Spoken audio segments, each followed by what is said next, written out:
if you only know how to behave, you're just a domesticated house cat or a lap dog. You have to push beyond the persona, and that's what the integration of the shadow does from the Jungian perspective. It's like to pull that monster that's being edited out of you, to pull that back in and to allow that to reveal itself within your increasingly sophisticated way of being. And then you're not just a persona. So if you want to push back on your persona, are you saying that you have to cultivate your shadow? Is that the premier path? Yeah, because the thing is, you can't escape from your persona unless you can say no. Here's an example from popular culture. In the Harry Potter series, Harry Potter's obviously the hero of the story, but he's touched by malevolence, right? The only reason he can stand up against evil is because there's some evil in him that he's incorporated, essentially. Well, and that's exactly right. And that the persona, that if you're a persona, then you're an obedient citizen. But the problem with being an obedient citizen is that if the society tells you to march the Jews off to the death camp, for example, and you're obedient, then that's what you'll do. And it isn't like society is civilized and then all of a sudden you're performing some act of atrocity. That isn't how it works. It's like you're obedient citizen and then you're asked to violate your conscience a little bit. Yeah. And you have to, because you don't have anything other than that persona. And that's obedience. And so a little more obedience is demanded and you say, okay, well, and then you're a little bent, because the society is becoming a little bent, and then you're a little weaker. Then you're asked to violate your conscience a little bit more, and you think, well, there's a little less of me, and the pressure's on a little more, and I could have said no before, but I didn't. So you say yes again, then you say yes again, and then you have a society where 1/3 of the population is informing on the other 2/3. It's hell. It's like, well, so how do you say no? Well, that's the shadow. It's like, and the reason that the video I did about Bill C-16 and its compelled speech provisions went viral was because I said no. I didn't say it casually. What I meant was, there isn't anything that you can do to me that I can imagine that will force me to utter the words that you want me to utter. Nothing. And I meant it. And when I made the video, I think people could actually tell that I meant it. And so I took this abstract problem and made it concrete. I said, no, that's not happening. And that's part of the incorporation of the shadow. But in this regard, the shadow is actually benevolent, not malevolent. Well, once it's incorporated, well, that's the thing. Yeah. And I don't know what to make of that in its entirety, because it sort of means that it means something like, because one of the old metaphysical problems is, why would God allow evil into the world? I think, well, maybe God didn't allow evil into the world. Maybe God allowed the possibility of evil into the world. That's different. And maybe the world with the possibility of evil is actually a better world than the world without the possibility of evil. It's something like that, in that maybe a man is better when he's a dangerous man who's being good than he would be if he was just a good man who wasn't capable of being dangerous. And I believe that, because the best men that I've ever met are very dangerous men. You don't mess with them. Yeah. So, and you know that as soon as you meet them.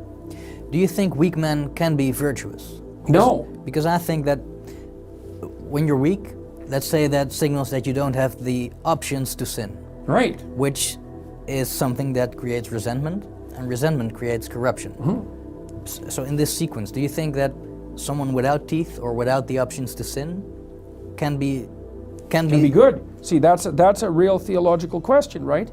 Because the question you're asking is, and this is tied up with the idea of free will and evil. Can a person who doesn't have the option to be evil be good? And I would say no.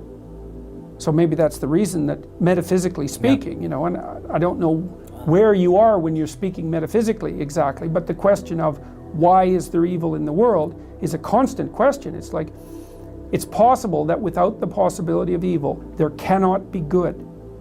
Good requires the possibility of evil. And maybe good is so good that the fact that it requires the possibility of evil is acceptable. Maybe it's even desirable. I mean, you kind of end up on the edge of your knowledge when talking about such things, but it seems to me to be right. Yeah. And it seems to be right in a lived sense, like I met Jocko Willink. He's a good example. I mean, Willink was the commander in Ramada, I think. And you can say what you want about American military involvement. It has nothing to do with that, really. Not at this level of analysis. He's a tough guy.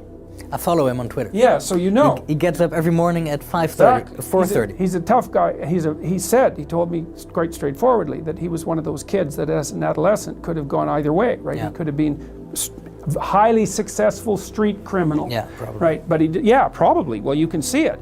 But he decided not to do that. And he's very, I would say he was a SEAL, right? Mm-hmm, that's right. He's psychophysiologically intimidating. He's a big guy. You can tell he knows how to use it, and you can tell he used it. Yeah. But as far as I can tell, he's a good person. And that's actually, all of that capacity for mayhem is part of what makes him a good person. Yeah. And people know that. That's why they're listening to him. Yeah. And like I said, the other people I've met the men I've met who are good men, they're all like that. They're all dangerous. They're all dangerous. Yeah. Have they all been not good men before? Or is that not part of becoming a good man? I would say they've certainly all done things that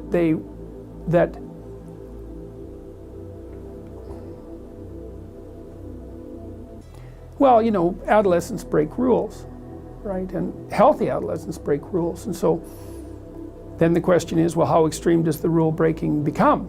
Well, it would vary from person to person, but I would say that most of them, not all of them, but most of them were more on the end of the rule breaking spectrum, right? They broke more rules than normal, but they clued in, and decided, explored that, and then decided, no,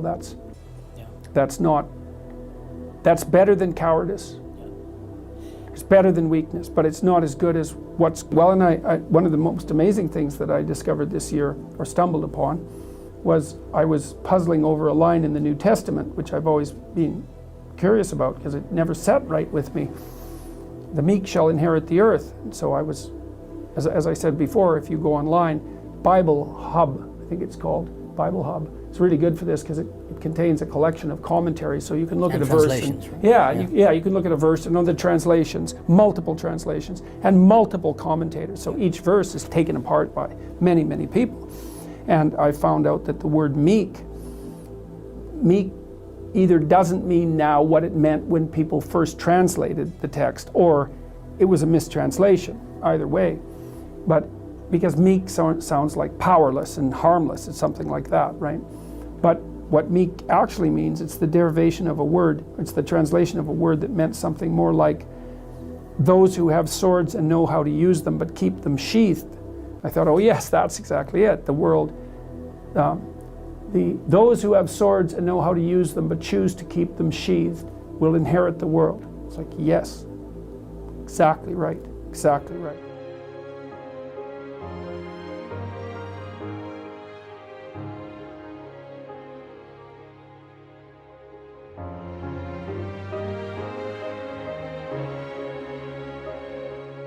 Pursue what is meaningful, not what is expedient.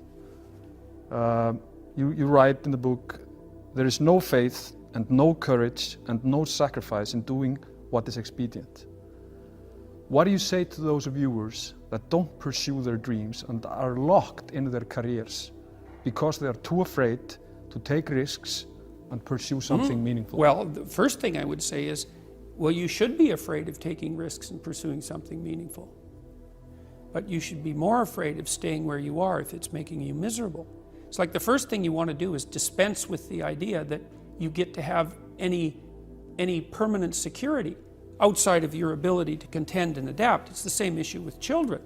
It's like you're paying a price by sitting there being miserable. And you might say, well, the devil I know is better than the one I don't. It's like, don't be so sure of that. The clock is ticking.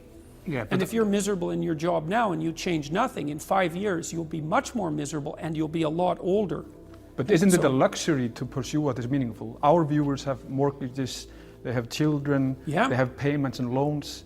It's a luxury to pursue because we lack the resources. Well, I don't remember now, I'm not talking about what makes you happy. It's a luxury to pursue what makes you happy. It's a moral obligation to pursue what you find meaningful. And that doesn't mean it's easy. It might require sacrifice. If you need to change your job too, let's say you have a family and children and a mortgage, you have responsibilities. you've already picked up those responsibilities. You don't just get to walk away scot-free and say, well, I don't like my job, I quit. That's no strategy. But what you might have to do is you think, well, this job is killing my soul. All right, so what do I have to do about that?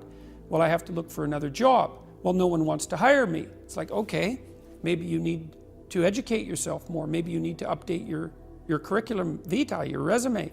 Maybe you need to overcome your fear of being interviewed.